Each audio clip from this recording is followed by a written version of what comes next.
This is the Detroit Sports Podcast Network.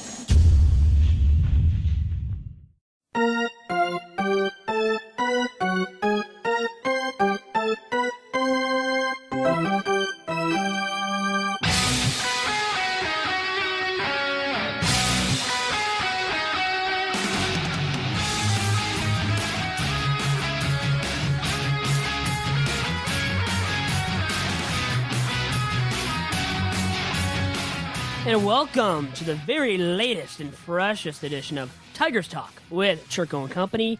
I am your host, Vito Jerome Chirco, alongside my sidekick, my usual partner in crime now, in the pod father. Now that is John Macker. And John, what's going on today?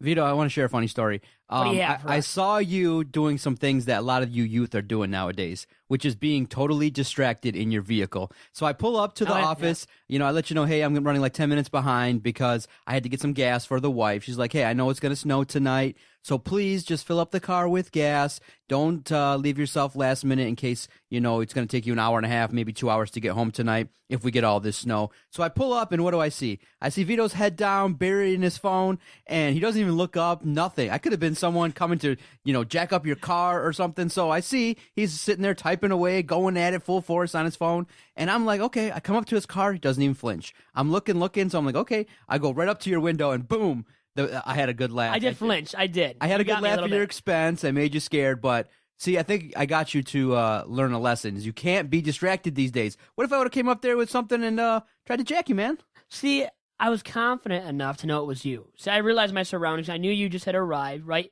beside me in the parking lot. You didn't look I knew up? it was you, Doc. No wave? I assumed. No wave. Thumbs up? No thumbs up. I didn't need to do that. I was busy in my phone, like you said, and I guess it's a part of my generation, part of being from my generation. But anyways, I was scared, but I don't know if you taught me a lesson, Doc. I'm sorry.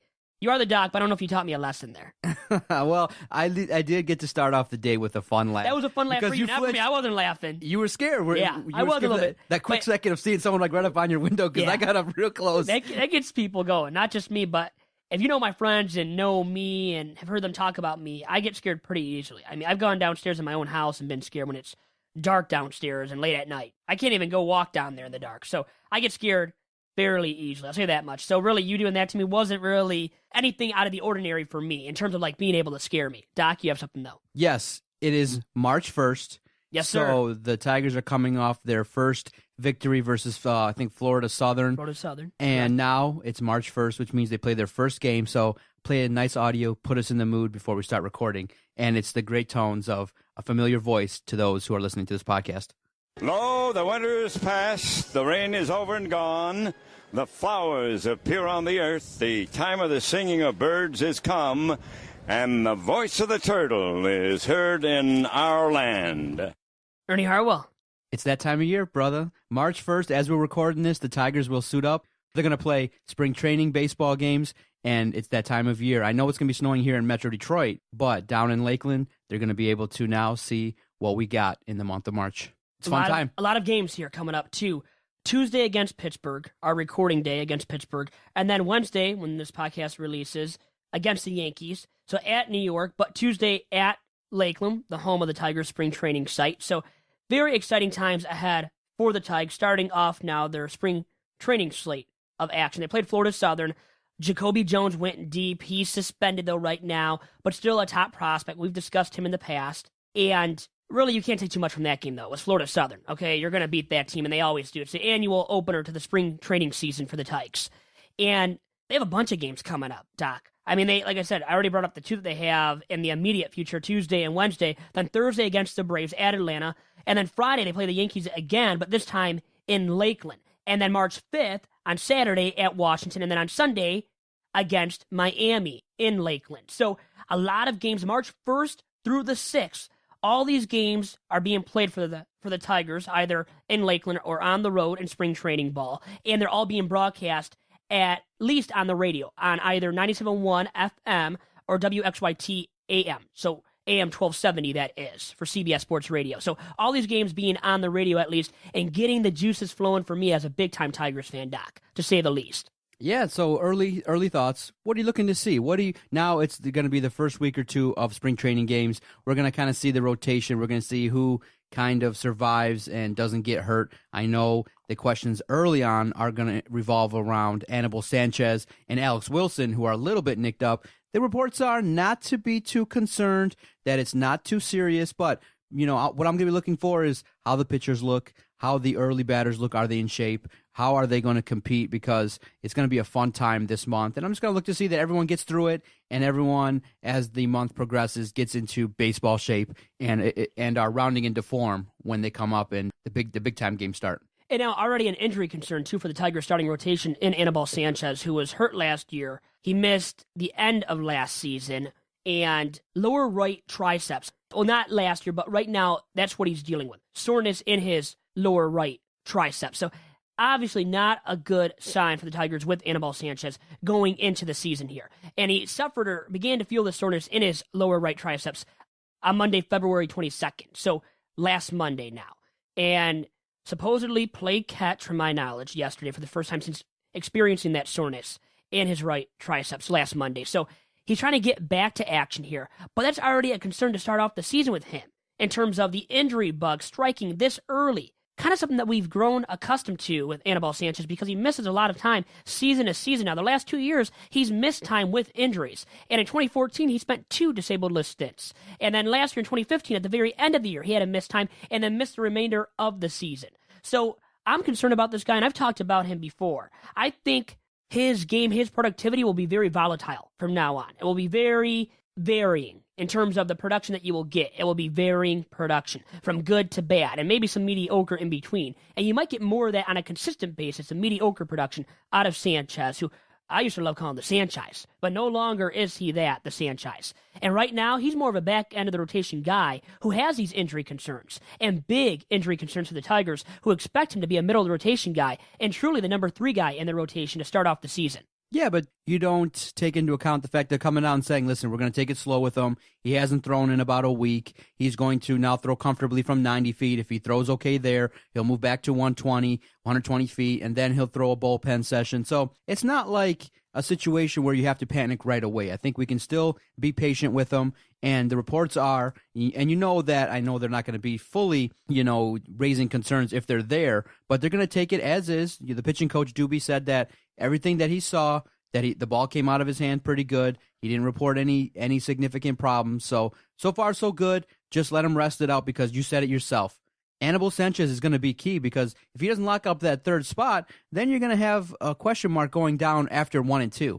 Anibal Sanchez is going to be that guy that maybe if you have a couple game slide, could be a guy that can throw. And he was at some points last year inconsistent. And the question mark when we talk about Anibal Sanchez is, everyone's assuming that if he is healthy, that he's going to come out and be effective. Anibal Sanchez last year, at some points in the season early on, was throwing up gopher balls left and right, and at some point got to giving up 20 home runs rather quickly. And we talked about it a little bit when I've called you up on the podcast and talked about Anibal Sanchez, like, dude, is he going to slow down the pace of giving up all these home runs? My goodness. I mean, he's actually a more of a question mark healthy this year, as well as he'll be a question mark. A combination of things. Yes, well. Productivity on the mound as well. He allowed 29 home runs last year, league leading, tied for the American League lead. 29 home runs. That's abysmal. I mean, totally unexpected. He allowed 13 combined home runs in 2014 and 2013 with the Tigers, and then 29 all of a sudden in 2015 where he was injured too, and had that inflammation in his right rotator cuff that he suffered at the very end of the year and caused him to miss the remainder of the season once he suffered that inflammation in his right rotator cuff. That was bad. And all these arm injuries, and now soreness, in spring training already being experienced. And he threw from 90 feet, going to throw from 120 feet in a few days from now, but only gradually going into it with the 90 feet, with playing catch from that distance. So that's easy. That's typical for a guy coming off of something. But let's set the mark. I just hope it's not prolonged. That's what I worry about with Anibal Sanchez. Let's set right the now. mark at 13 wins. Does he go over or under that this year? I'll say this much. If he finishes with what he did last year with a 4.99 earned run average and a 4.73 FIP fielding independent pitching mark, well, I don't think he will get to 13. I think more like 11 or 12 wins. And I think he needs to get to 13 or 14 wins. And with the Tigers' offensive attack, which should be better or as good, at least as last year, he should get to let's say 13-14 if he's healthy. But like we said, that's a big concern and maybe even bigger than his effectiveness now going into 2016. But it's a dual thing right now. It's a dual problem for Sanchez, as you said. No longer the Sanchez, and it's because of a lack of productivity. Last year, a 4.99 ERA, as I said, 4.73 FIP. Simply not cutting the mustard seed for a guy that's expected to be the number 3 arm in the Tigers' rotation in 2016. Not good enough, and he has to get much better and much healthier to get on track, I believe, in 2016, and for the Tigers to have a legitimate shot at contending for the American League Central Division title this upcoming season. Now, any concerns regarding the news regarding Alex Wilson, who last year also struggled with similar problems? He said in the paper, it came out that there is absolutely zero concern, that it was just kind of a situation of fatigue a little bit, and that he should be okay with some rest. But with these arm injuries, like you said, I think it's also a concern because at any point, it's like one of those things where like hamstring injuries in football players. They come back, they say they're healthy, within a game or two, because they can be good, but then it just flares up, just right? like that, it just flares up. So these arm injuries are something to watch, and the injury to Alex Wilson, something that we're going to have to watch throughout spring training. But at least he's younger. Sanchez, in comparison, is 32 years old. He's not getting any younger. I mean, nobody is. But when you're on the wrong side of 30, when you're past 30 years old in baseball and any sport realistically, you're on the decline in your professional sport, respectively. And Sanchez, I think, is nearing that. Right now, Wilson, he needs a rest. And I think with the rest, he'll be fine going forward because he is younger, is under 30. His first big league season where he pitched to a good amount of innings was last year with the Tigers. Before that, he never had pitched as many as he did last year with the Tigers. So he's a fresh young arm right now. Sanchez is no longer that fresh young arm. So any kind of injuries that pile up on his arm is just a concern, a cause for concern for the Tigers front office brass, and then for the on-field staff, for Brad Ausmus. And now it's about, how to utilize him going forward to keep him healthy. And also, Wilson, same thing. But I think he has a better chance, Wilson, because he's younger. And like I said, hasn't pitched a ton of innings in the big leagues. He hasn't. That's the truth with Wilson. Sanchez has now thrown a lot of innings. A lot of innings have piled up on his arm. That's why I'm concerned a lot more about him. And I would say it's smart to be concerned about Sanchez and kind of dumb to be truly concerned about Alex Wilson right now going into the start of the season. Alex Wilson's come out and said he has zero concern. But and I agree. I think it should be that, and I think it really is that. But when you start hearing about shoulder soreness. Shoulder is always a big-time concern. It's a big-time concern because that's basically the hub of the operation there for pitchers. And if something goes wrong there, then you're going to lose velocity. You're going to have an inability to be able to consistently go out there, and be productive. If your shoulder's hurt, obviously, then it's going to be a significant problem, and it could be a ticking time bomb, especially in this season. This is one of those seasons where we really can't afford to have a lot of injuries in that bullpen. I know they've upgraded it, but they've upgraded it on paper. And so what is Justin Wilson going to look like? What is K-Rod going to look like? How is Blaine Hardy going to adjust to his role? How are the new pieces going to fit in? A lot of question marks are going to be there throughout the season, and if injuries start to pile up, it could derail quickly because Alex Wilson was so successful. He was. A lot of people were thinking maybe he could even be the Tigers' closer. Yeah. So I don't discount anything, and I know players are always going to start saying, hey, I have no concern, but these things can't linger, and I'm hoping that with a couple days off, with the news that he just rests a little bit, that shoulder soreness goes away because, he's a guy that we're going to count on. I hope he's going to be around. Well, the thing is, last year when he did suffer the shoulder fatigue, because he had it last year, but it's reported that it was in a different area of the shoulder, according to manager Brad Ausmus. So that's another reason maybe to not be as concerned. But you know what? You said, you made a good point because he is going to be expected to be a good, reliable bullpen arm. Now, not that 8th inning or 9th inning guy anymore, but still in the 7th inning, and maybe not always at the back end of games because of the additions that they have made. So maybe, if not in the 7th, more likely in the 6th, as we've discussed in the middle innings of games. But still, that's a guy that was so reliable at the back end of games when he was forced into situations in the 8th and the 9th inning, when they dealt Soria, when they had all the injuries that they did. He was forced into action so often and got it done until the very end. But that was when he pitched all those innings and the innings finally caught up to him. And that's when he suffered the shoulder fatigue towards the end of the year, in August. So that's more of that, I think, where he pitched a lot of innings, and that's why he started breaking down maybe a little bit or had the fatigue. Now, this is early on. So I'm thinking if he gets this resolved, worked out, he should be fine then going forward. So that's why it's worth it just to sit him. Fatigue's not the worst thing in the world. He hasn't suffered the injuries to the extent that Anibal Sanchez has. And that's why I'm more concerned about Sanchez, and because he's 32 than I am with Alex Wilson. It's just hopefully, and you never know, though, as you brought up, too, to play devil's advocate, as you kind of did already, these injuries can flare up, or the fatigue issue. Not a true injury, but the fatigue issue can flare up, and especially as the season goes along. Just hopefully it doesn't for Alex Wilson like it did last year in August. But the thing is, now if it does, remember Wilson isn't as going to be relied upon, for those crucial outs at the back end of games in the 8th and 9th. So they have some wiggle room with him.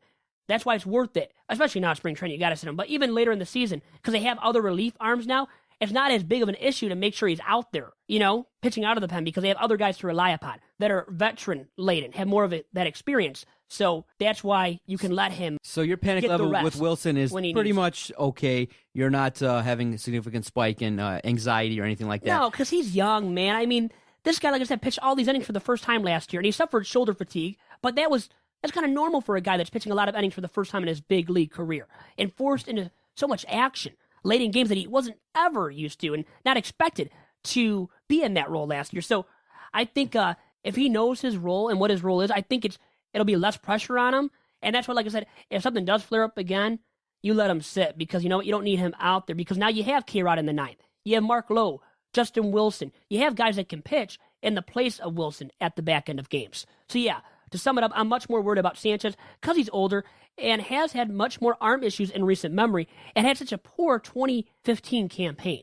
Okay, so now a familiar face will be coaching first base on Wednesday when this podcast debuts. Now, the Major League offices has to approve this very interesting gimmick that the Tigers are throwing out there, but maybe a potential manager replacement. Jim Harbaugh is going to be on first base for an inning with the Detroit Tigers when they face the Pittsburgh Pirates today when you're listening to this podcast as it's released. Your thoughts on Jim Harbaugh, who is, obviously a big sports fan. He does everything now, right? He's everywhere. So we even tweeted out the thing that I tweeted out a poll and asked the fine listeners and followers of our project, what do you think should Jim Harbaugh do next? And we got a good response, but I think the big thing that people wanted him to do is be a referee at this year's upcoming WrestleMania. I threw out a couple different options in terms of him maybe dropping the puck at Joe Louis, doing other things and things like that, or being an announcer at the Pistons game. But the majority of the fans on our poll voted, and they want to see Jim Harbaugh at WrestleMania 32.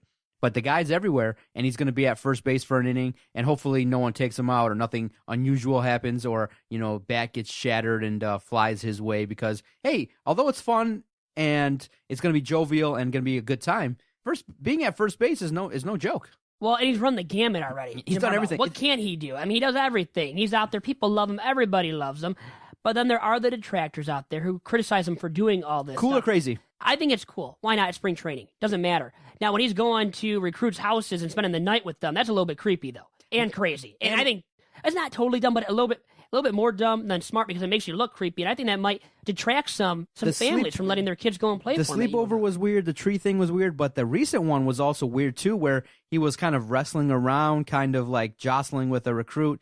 That's a little bit of a red flag, too, in that I think a head coach needs to have that appropriate boundary and not kind of put his hands, even if it's in a playful way, on a recruit, even if he wants to wrestle around and do his thing like that, because that opens up questions into hey, now, why are you going down that road? I mean, just hanging out with a kid, doing, playing video games, having fun, it's fine, but he is blurring the line a little bit and getting his name out there for some unsavory type things as well. Well, he still has to be professional.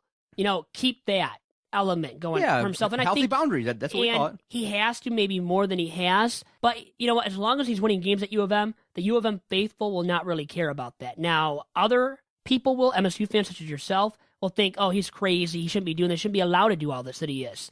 But he's ahead of the curve in so many ways, right? I mean, he's doing what he can. He's doing everything that he can possible without breaking the rules. He really is right now. He's gaining recruits that way. And even in this situation, he might don the Tigers uniform for an inning, and then because he's a big fan of Clint Hurdle, who's a big Michigan supporter, he may turn around, wear a Pittsburgh uniform, and coach another inning for the Pirates. So he'll do it all. He doesn't care, man, and he's getting more attention. And you know what? Kids love it nowadays. My generation that we talked about that is, always into our phones and everything, we see all that spread throughout social media. Everything goes viral, and that will go viral, be spread throughout Twitter, Facebook, Instagram. And kids love it, and that's why kids are now choosing to go to U of M. I mean, crazy but true. Don't you think so, Doc?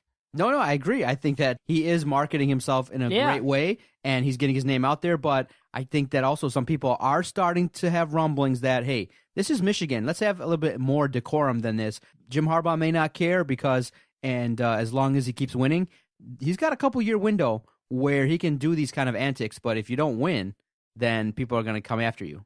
Well, see, he won his first year enough, and that's why he's fine right now. But you're right. Now, you got to win big-time bowl games going forward. The Rose Bowl. Yep. And then these playoff games, get into the semis and win those games. Even though MSU didn't win that Cotton Bowl Classic game in the semifinals against Alabama and got routed by Bama, well, you know what? They got there, though. And that's still a bigger accomplishment than what U of M did under Harbaugh in his first year at U of M. But then I wanted to bring up, too, it's been crazy what he's done, all his antics, but it's worked out so far like we both agree upon. But Bo Schembechler, what do you think he would think about Jim Harbaugh doing all this right now? The legendary U of M head man who Harbaugh played under, learned under. It's Harbaugh, he is Harbaugh's mentor, the guy that he looks up to still. Now, he's deceased now, but obviously learned a lot from Schembechler when Schembechler was still here. And I don't know, what would you think Schembechler take away from all this regarding Harbaugh and his antics right now? That's what I kind of think about sometimes. And that's a different age back then, though, too, remember. No, I feel like they might have a friendly chant and banter about it, but in this day and age, that's the kind of thing you got to do. And once Harbaugh put out that 10-win season, got all the attention back to Michigan, that's what it's all about, is that the culture of Michigan. And Jim Harbaugh off the field is one thing, but on the field, he has restored that faith and culture of Michigan football. Let's get back to running the football strongly. Let's build in the trenches. Let's have that attitude of, hey, we're going to show up and we're going to play our brand of ball, and that'll be good enough. And so even in the face of defeat at Michigan State in that unbelievable end-of-the-game fashion, they still regrouped and had a strong end of the season. So I think Schembechler would have been fond and very respectful of Jim Harbaugh, because I do believe they do have similar ideals coaching on the field. Maybe off the field, they might just have a couple beers and laughs and go, hey, now that's a little bit out of my area there with what the hell you're doing with these kids. Question really quick. I wanted to go back to Tigers Talk. This is Tigers Talk, remember, Doc. Come on now. But no, I wanted to actually ask you here. You say here now quite often, that phrase. Did you get that from Howard Stern? Do you? Yeah, of course. You get that, right? Because he says it all the time. Yeah. Hey now. You say that a lot, and I've noticed that. Yes. Well, with my new car, I've been reintroduced to XM satellite, which because my as Adam would say, my pockets are very tight, so I don't shell out. I didn't shell out for Sirius for the last 5 or 6 years, but I was an original subscriber right when the service started. So I was a fan of Howard Stern when he was doing the E! Show that was on cable. Simulcast on cable. Yep, on E! Yep. It's like a half-hour show. Yep. And when his movie came out, Private Parts, I was a big fan of the movie. I loved it, and so I was a big fan of Howard Stern. And when he transitioned with all that problems from terrestrial radio to satellite. Yep.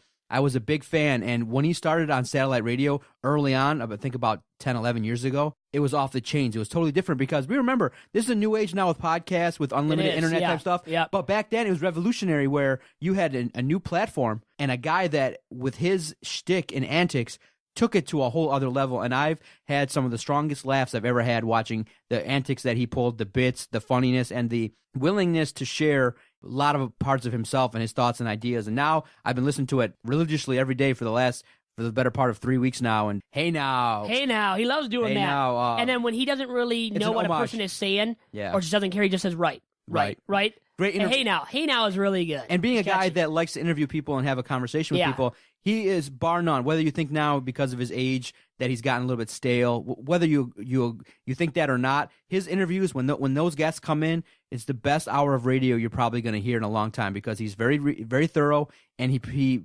provides an atmosphere that lets people open up and share stuff that's even he's dirty. Really blunt, and he goes dirty. He goes for it, but it gets the ratings, gets the listeners, which lead to the ratings. So he knows what he's doing. He's radio golden, and now you can archive it on YouTube, watch it there, podcast it, right? Isn't it available as a podcast? You can get it anywhere. No, it's not available via podcast. I know on YouTube you can watch like Howard TV and all that. Yep. I watched that with my buddy. Yep. He's a big Howard Stern fan, and he likes saying that phrase too, by the way. I have the app. I have the ability to watch on demand, and I'm enjoying it, and we'll see in 3 months. Maybe I'll figure out some way to keep it going. We'll see. So you want to lower the cost maybe, huh? But you love Howard. Probably worth it for you. And my buddy, a good friend of mine, my roommate too in Berkeley, Michigan, he loves Howard Stern, and now I do because of him. He's grown on me, Howard Stern, a lot. He's an engaging individual and a pioneer. Really, you could say one of the best one or two radio broadcasters of all time. And so why would you not listen to him? And if you don't like him, people will say, why would you listen to him if you don't like him? Because you got to hear what he's going to say next. Period. He's raunchy. He doesn't care who he offends, and that's who he is, and that's why he's a radio pioneer. Indeed. But anyways, back to Tigers Talk really quick. This is episode 31 of Tigers Talk with Chirco and Company. Doc here. Yeah, do you have ever any intention of going down to Lakeland, checking out spring training, or have you ever been down to Arizona or Florida, check out the happenings down there? I'm thinking maybe not this year, but in a year or two, maybe get down there, check it out, see what a lot of people rave about Joker Marchant, that it's just an amazing place to watch a game because of the intimate feel. My brother-in-law, his dad goes down to Florida quite a bit, and he has sent pictures to me from the sight lines at Joker Marchant, and it's unbelievable, the ability of what you can see at Joker Marchant Stadium. So I think I want to get down there. What do you think? Well, you know what? I've been to Disney World in Florida, okay? And I'm going to Tampa. I'm going on vacation. We'll be off next week. There will not be an episode 32 of Tigers Talk next week because of that. And I'm stopping in Tampa Bay, Florida, before I go to Mexico and dock, actually for a cruise on Sunday of this upcoming weekend. I leave for the cruise, go to Mexico. But first, I'll be in Tampa, and I might actually go to see the Yankees at George Steinbrenner Field. Oh, very nice. They're playing Tampa, the Yanks, and they're playing the Red Sox on Saturday. So I might be actually going with my buddy, my roommate, the guy that I told you likes Howard Stern a lot. Well, we're going to go more than likely now golfing first and then to spring training to see the Yankees and Red Sox at George Steinbrenner Field on Saturday afternoon against, and like I said, they're playing the Bo Sox of all teams too. So it should be exciting, and we got to see if we can get the tickets first and get into the stadium. Okay, if you do, definitely tweet us pictures. Yeah, I'm going to take some maybe pics. a little Periscope action. You know how? Do you have Periscope on your phone? I had to get rid of it. Storage issues. My phone, man, I have way too many photos and everything else on there. Good stuff, clean stuff. Trust me, okay? I'm a clean guy. Come on. Okay, don't leave your phone around me because I'll have to check out what kind of pictures you are. Oh, I know you will. I know you will. Who are you sending to where? Yeah, I'm sending photos to my, good people, okay? Okay. Real friends, mother, father, parent, family, all good, clean stuff. But anyways, yeah, I'll be there Saturday more than likely. Got to get tickets.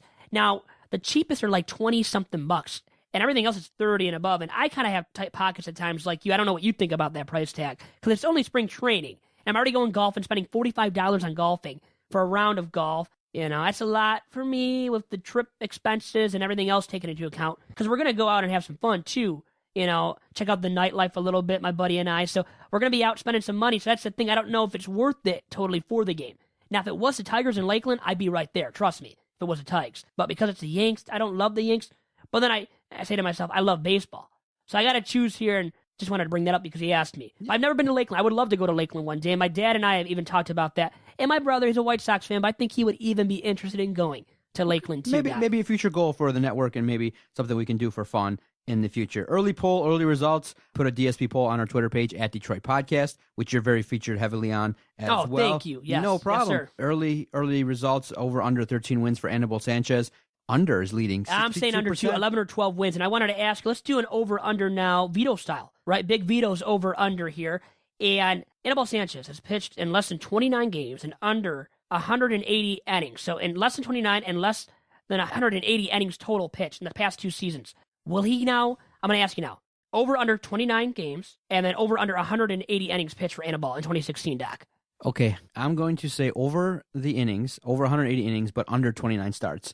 I think that potentially if these arm issues linger, then there might be situations where maybe he needs a respite here and there. And so you said he's trending the last couple of years. He hasn't done 29. He hasn't. He's been under the 29 and under the 180 innings. So I'll say that he'll have less starts, but he'll go deeper into those starts, hopefully, with the opportunity, because when he starts, he's going to have more leads, I believe. I'm hoping that he's not the guy, he's not the designated, because, every rotation has the starter sometimes that no matter what they do, the team doesn't give him any run support.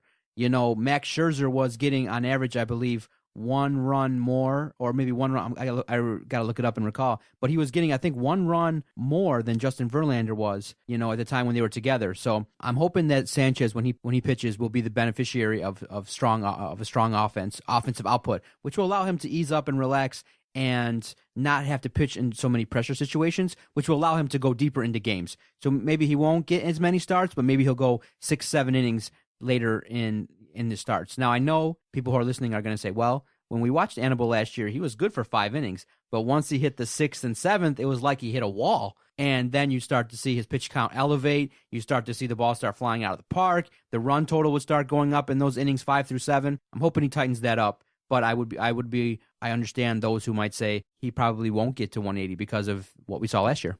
I'll say under 29 games started and then under 180 innings pitched. He pitched in 25 games last year, 25 starts, and then 157 innings pitched in those 25 starts all put together. So I'm going to say around there once again for Anibal Sanchez in 2016. So I'm taking the under, and then Doc, once again, reiterate your point. You're willing to take the over in, tell me again. I'm taking the under in terms of starts total. Yeah, but you're taking innings because you think he'll stay in because of leads. I believe so. Maybe okay. Right around there, maybe 190. So how many? Yeah, 190 you're saying? 190 to 200 would probably be where he slots in. How many starts then do you think? 26, 27. Okay.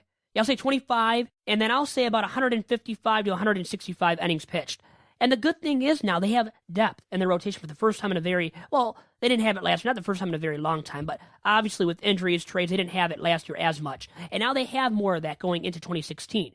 So if Anibal goes down with injury, if Norris, Verlander have to miss an extended period of time, or if, Jordan Zimmerman by any chance has to, they've got guys that can step in, such as Michael Fulmer. Got a guy like that, Shane Green. Guys that you don't necessarily want pitching right away to start the season or maybe every fifth day, but guys that can sub in here and there and be good enough to maybe, throw 5 innings. And, Sanchez has to go deeper, though. Speaking of him, you were talking about how he's gone 5, 6 maybe. He's got to go 7 or 8. Can he start doing that? I don't know at this juncture in his career. I don't think he's really capable of it. And that's why I expect him to be right around where he was last year. Now, with the better ERA, though. But that's all contingent upon the fact that he's healthier. If he's not healthier, he's going to be a guy that pitches around a 5 ERA once again and around a 4.75 FIP once again, like he did in 2015. And that concerns me for the Tigers and me being a fan of the Tigers because he's expected right now to be the number 3 starter in the Tigers rotation. Well, if you're around a 5 ERA, around a 4.75 FIP, you're more like a 5th starter and barely a number 5 starter in a club's rotation. So I expect him to be more of that in terms of his productivity.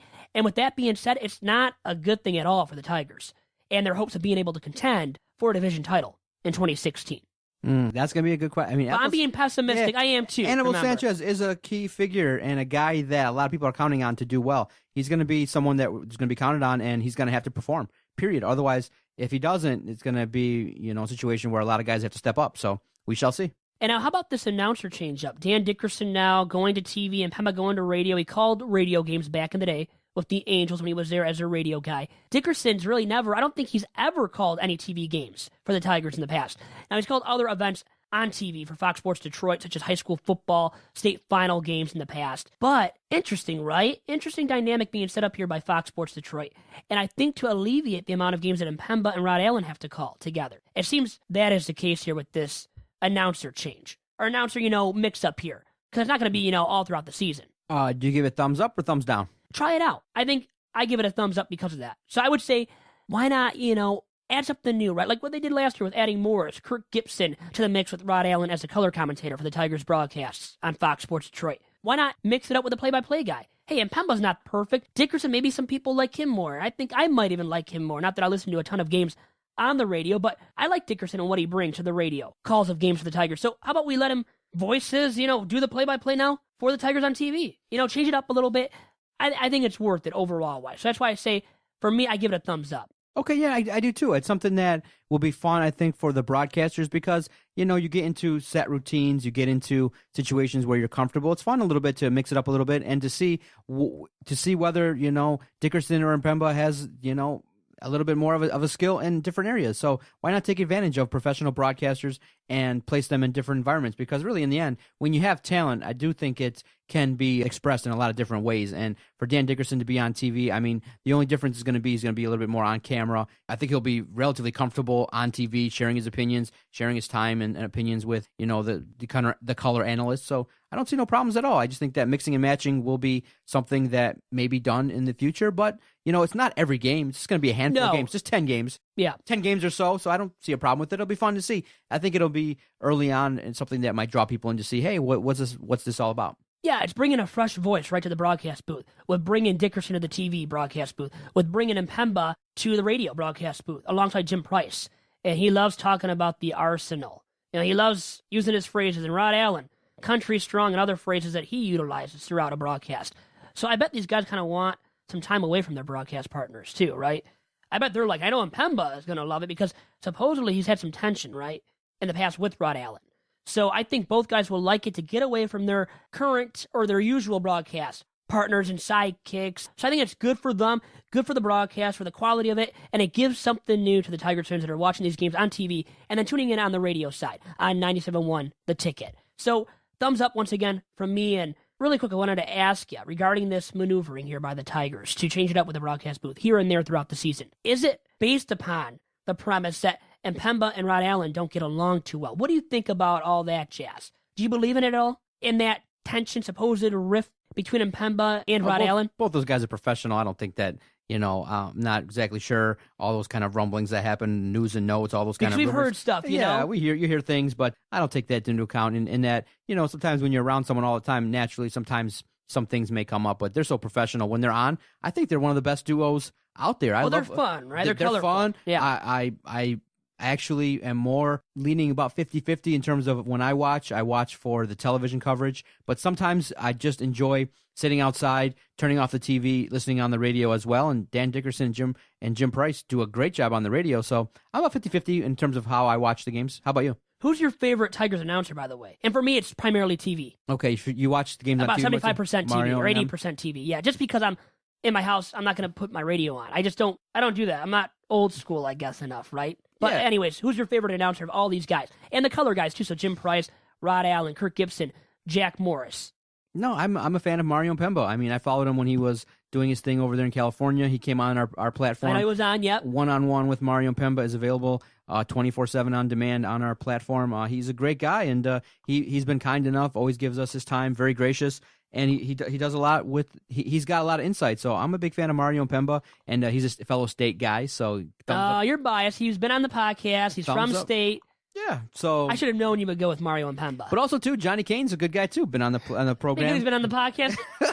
No, I'm finding a theme here. Yeah, okay, so you get thumbs up if you at least. If you're on the podcast, no matter how good you really are. No, but they are good guys. They're good at what they do, and Mpemba's done it forever. And Kane, starting off, he does a lot for Fox Sports Detroit too. Right now. So yeah, it's a fun thing, and so you're a primary TV guy. Primarily TV. But for me, I like Kirk Gibson the most. Okay. I don't mind Rod Allen maybe as much as some other guys out there, but he does maybe get on my nerves here and there with all his sayings and whatnot. And I like Mpemba. I do like Mpemba myself. I like Mpemba and Gibson the most, and I would like to see them call more games throughout the season. Now, Gibson, remember, suffering from Parkinson's, couldn't call as many games last year, then got back in the broadcast booth. Big-time warrior he is, and it was great to see him get back in the booth last year, and I hope he calls more games on a more frequent basis with Mpemba in 2016. Well, that's all I have about that, and I wanted to start off a new segment here called Vito Vents. And you know what, Doc? You're the podfather, and you have something first, it looks like. What do you got for me? I would say tease it out. You have something you want to vent about, but after the break, give us something that you are very upset about that you vent about. Okay, I love that. So really quick, we'll take a commercial break here on Tigers Talk with Chirco and Company, and when I come back, I am going to vent about Kyrie Irving of the Cleveland Cavaliers and a report that came out on Monday of this week. We'll be right back here on Tigers Talk with Chirco and Company. Looking for team apparel for your high school, your club sports team, or corporation? Look no further than Top Cat Sales, located on the east side of Main Street in downtown Royal Oak, between 11 and 12 Mile. Through founder and former University of Michigan quarterback John Wangler's leadership, Top Cat Sales has developed a tradition of selling and distributing custom Adidas team apparel with the highest quality and the very best service. Get your organization, school, or club team all in with Adidas today by going to TopCatTeamSales.com. Once again, the website is TopCatTeamSales.com. Also, remember to follow Top Cat on Twitter at Team Top Cat.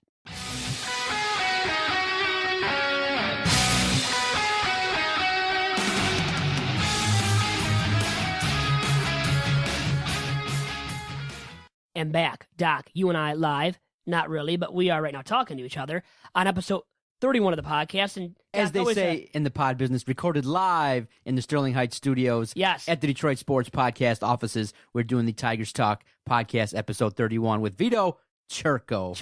Our guy. So what happened? Tell me about this. Adam went on. Wait, so you didn't listen? With Justin Rose. I didn't. So luckily, I didn't listen. So I wasn't offended. I told you I wasn't offended anyways after you told me.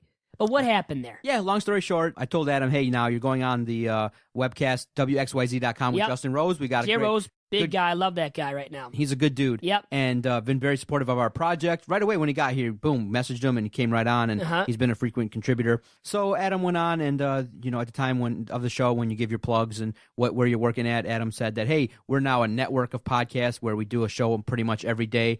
And he said, if you're a baseball guy, our guy Vito Jerome has all the inside scoop on the Tigers Talk podcast. And I was like, oh! Oops, he messed up. But it's my middle name. It still relates to my name. At least it's not just like a gimmick or a moniker that I go by, and then nobody would be able to look me up when he said it. So it is my Twitter handle. So Great minds think alike. So I'll give him the benefit of the doubt. And you did it before, too. I've done it like several times. I think I still do it. So it really has to do with your Twitter. That's what it messes up everybody. It messes up everybody. But your real name is Vito Jerome Chirco. You bring it strong, man. That's why I love doing this podcast with you every week. I look forward to it. Get a chance to rap a little bit about baseball, see your passion, and the fact that you're real established, up-and-coming journalist, and you're doing your thing, and you've done a lot for the network, so it's, I give you all kudos, man. You're doing your thing, and you're a guy that loves baseball, and I'm a guy that is just a big fan of all sports in Detroit, and so to hear your takes on everything related to baseball and how you're seeing things and the the avenue in which you're expressing things is awesome. Like I said, you're doing your thing, man, and you're helping us out. We're helping you out. It's a good deal.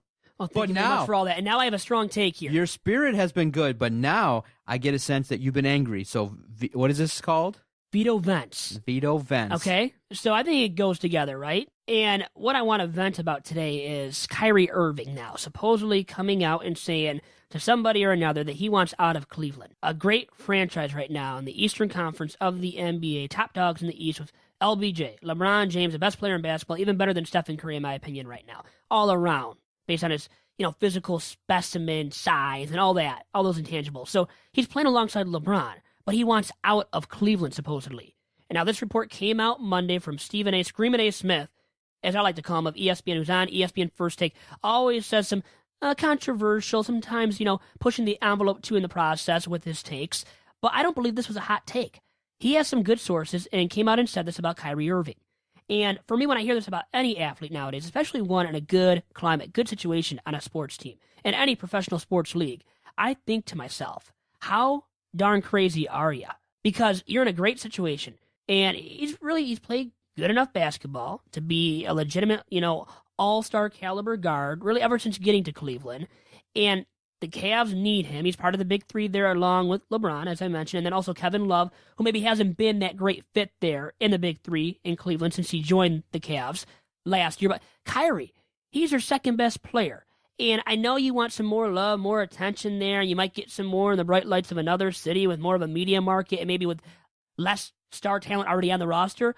But what I don't get, what I want to vent about is, don't guys want to win too? And can't you play alongside somebody and just get along? Why can't you get along? You're getting paid so much money. Okay, not as much as LeBron. But please, Kyrie Irving, get over yourself and just play alongside LeBron because you have a chance to win right now. Why are you going to ruin it by getting traded to somewhere else where you're not going to more than likely win? Okay, I see your anger and frustration, and I see your passion about this, but I love the chance to also, being a psychologist and a guy that studies people's behaviors and their motivations, things like that. High-priced athletes are narcissistic and have big-time egos, okay? And what's the talk that's been kind of circulating around with guys like LeBron, guys like Kobe Bryant? They're in your face.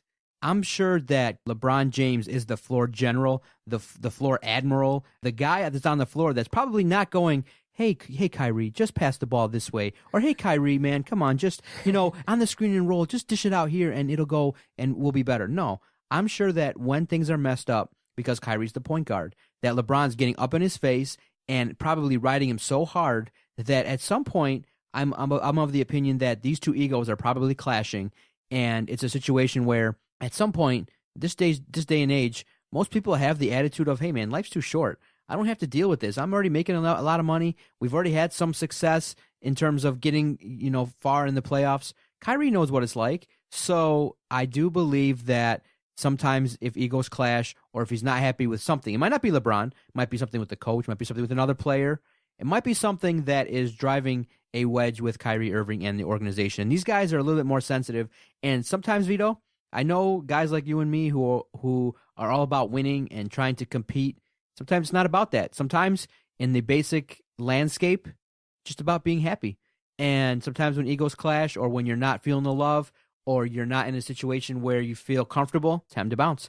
Because in the end, some people will say, hey, life's too short to mess around with stuff that doesn't make you happy. And so Kyrie, I'm not as mad about it. I'm like, in this day and age, teams aren't really that loyal to most players in the organization. So if you're in a situation where you're not happy, time to bounce, period. And now maybe some of this is caused by the Cavs, too, by firing David Blatt prematurely when they were already top dogs in the East. Like, why did they do that in the first place? Well, LeBron, right, got his way, it seems like, and was really the GM and the head coach at the same time. The PR department said that LeBron had no influence on that he didn't decision. have any input, right? Come on, man, the star player of that team. He is the floor admiral, as you said, of that ball club, no doubt about it. And he's directing orders, barking out orders, and maybe it's too much to take and to handle at times. And psychologically, maybe it's affected Kyrie Irving and his big ego, and maybe he sees his big ego being deflated and doesn't like that. And I get that. Maybe Kevin Love hasn't liked that as well over time. But has Kevin Love come out and complained, though? Has he directed now there was talk about him maybe leaving. There was about that. But him exactly demanding a trade, I don't know about that being the case. And just for me, when you're in the middle of a season, too, I can see in the offseason saying, I want out in the offseason. But you're in the middle of a season. You're contending for a title. You're the best team in the East, which means you're contending for a title. And that's not good enough for you because you have such a big ego? How about you just be a little bit lax with that ego and be more even-keeled and level-headed and just realize what situation you're in and that it's a mighty good one that many other people are jealous of. I mean, I'm envious of it at times when I think about these guys and how great they have it, all the money that they're making. And I just think no matter how much they might think that it's tough being being second fiddle to somebody, playing that kind of role to LeBron, being the Robin to his Batman, it's still a good thing when you're playing alongside LeBron James, isn't it? Come on. I wouldn't complain too much, but hey, you're getting paid. He's still making enough money. I know it's not as much money as LeBron, maybe not great money for what he's worth or what he thinks he's worth. But still, at the end of the day, he's in a good climate, good situation for himself and for his family that, he is going to support and whatnot going forward.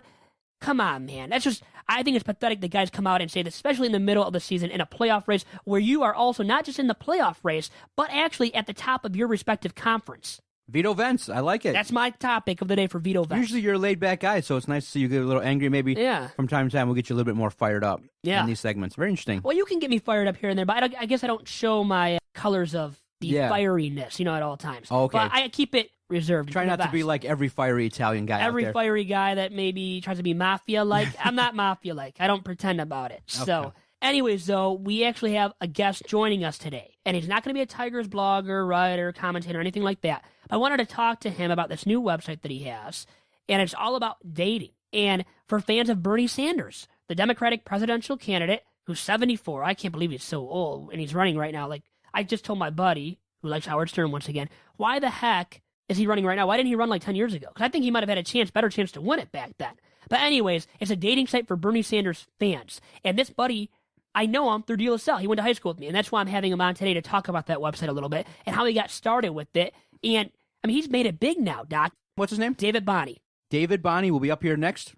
And now with me here on Tigers Talk with Chirco and Company is David Bonney, a graduate of De La Salle in 2011 along with myself. So it is great to have him on here today with me. Dave, how's it going? Good. Great to be here, man. Yeah, thanks for joining me. And you've done some big stuff already, setting up this website now, which is for people that support Bernie Sanders and want to date. They're looking to date, and it's a site all for that called Bernie Singles. So tell me, first and foremost, how did it come to be, David? Well, we have a pretty crazy story. So as I was telling you earlier, I own a small web design company, right? And I was like, there's all these followers of Bernie Sanders, right? It's kind of a cult following.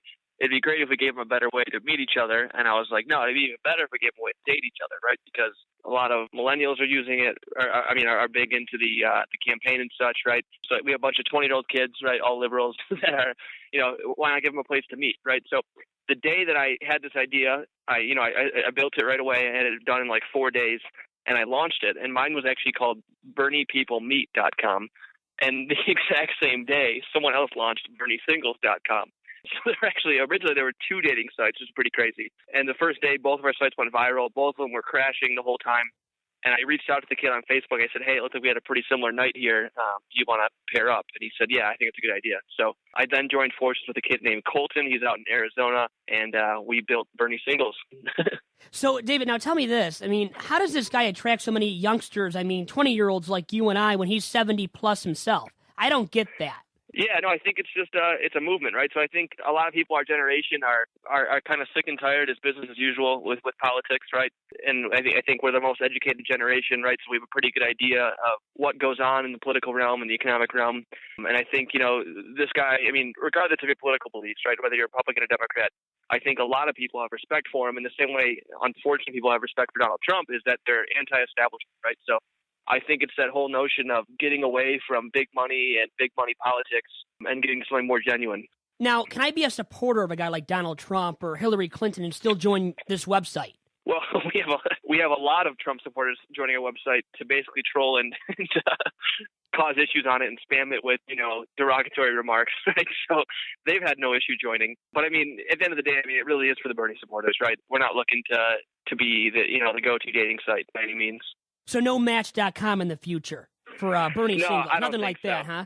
Okay. No, I don't think so. This is more of yeah, it's a great thing and people are using it, but I mean, at the end of the day, people are using it because it's kind of ridiculous and because it's all over the news, right? It's a gag, right? I mean, it's kind of gimmicky, and I think it's fresh too because of that. It's different. Yeah, and what's funny is actually I say that, but at the same time, we've had numerous stories of people meeting on there and flying across the country to meet their soulmate they met online on our site, which is a pretty crazy feeling. Actually, the kid I partnered up with over in Arizona, he met a girl that he's now going to see. She lives a state away from him. He has plane tickets to go see her in May, which is pretty crazy. That's crazy, because I wanted to ask you, too, about that, about, whether or not there has been that big-time success with people meeting up and going on dates and hitting it off. I mean, it sounds like there has been that, then, so far, for the site. Yeah, it's been wild, actually. I didn't expect that. I thought, when I had this idea, I was showing my dad this. My dad's pretty active and all this stuff. I said, wouldn't it be funny if people actually, use this? And I couldn't believe, yes, it's a gag, it's kind of a joke and all that stuff, but I couldn't believe how people were using this very seriously, right? That Which is a good thing. Yeah, it's a good thing for you guys. And so now tell me this, David, after the presidential election concludes, what is the mission of the site then and the goal of it at that point? Oh, yeah. Yeah, so that's a good question. I mean, in all honesty, I think we're not kidding. We're kidding ourselves if we say it has any value after that, right? So, I mean, let's say Bernie loses, right? No question there's no value, right? But assuming he wins, even then, I'd be pretty surprised if it didn't die out, right? So I think our goal right now, so to give you guys a little more backstory, we're all pretty much volunteer run right now, right? Myself, this kid Colton, we're the owners, and we have a lot of people helping us that, we're just supporters of the campaign and supporters of the vision we had. But that being said, we do not have the skill set to keep this going much longer, right? I mean, we have a site with 15,000 people using it regularly, and our site's constantly crashing or being hacked and things like that. So I think our goal probably short term is to try and sell it to someone who can do better things with it than us. Now, has Trump tried to hack into the site, or has he had his people, those lobbyists, try to hack into it to cause some harm to you guys? So I don't know if you ever heard of the site 4chan before. Okay. It's kind of like Reddit. It's basically just an open forum for speaking, and there are whole threads in this forum about about hacking our site. So we've had a huge problem with people hacking it. I don't think they're directly from the Trump campaign, but they are definitely Trump supporters. They made that clear. People will go to all ends, huh, to try to cause harm and just mess up what you're trying to do, and it sounds like they're attempting to do that. Definitely. Yeah, it's very wild. And Dave, now you've made it big. I mean, you've had the website be mentioned on Ellen. Tell me about how that came to be. That's huge, obviously. Yeah, it's a pretty crazy thing. I mean, it's a weird experience, seeing things you've created and things you've written, seeing your own words, right? I saw my own words written in a Huffington Post article. They took a quote from something I said in the site, right? And I was like, wow, this is a really weird feeling, right? But I mean, the honest answer is we have a great PR guy who's been helping us out. He worked with Occupy Chicago, I believe, and a couple other big campaigns. And so he saw our site. He said, hey, I want to help you guys out. And so he's been doing some really great work for us. He got a thing on Ellen, and then once most of the bigger media had picked it up, the other ones just kind of piggybacked off that. So, David, will this help Bernie win? Is there any reason to believe that this could help him win the election? I really think so. So, I mean, today, if you go to our site, we have a big header on top that says, "Vote. Make sure you vote for Super Tuesday," right? And it gives you links to information about how to vote. And we're tracking those links, and a lot of people are clicking through to that.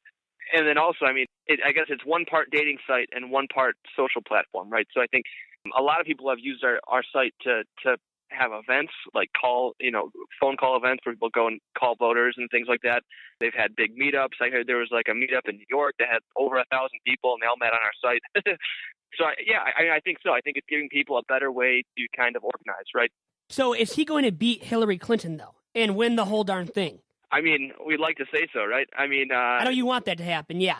No question, right? So I think today will be very telling, right? Super Tuesday, yes. So Super Tuesday is important, but it's more important because people say it gives them the momentum, end quotes, right? So, I mean, he's not projected to do too well today, but he's projected to do very well after that in Michigan and a bunch of other big states.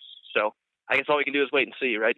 So now tell me this before I let you go here. What is the reason why, or, give me a few reasons why I should vote for Bernie Sanders then? Because there's a lot of people out there that do want to vote for him around my age, even my brother, who's been telling me left and right now I should vote for him too. Yeah.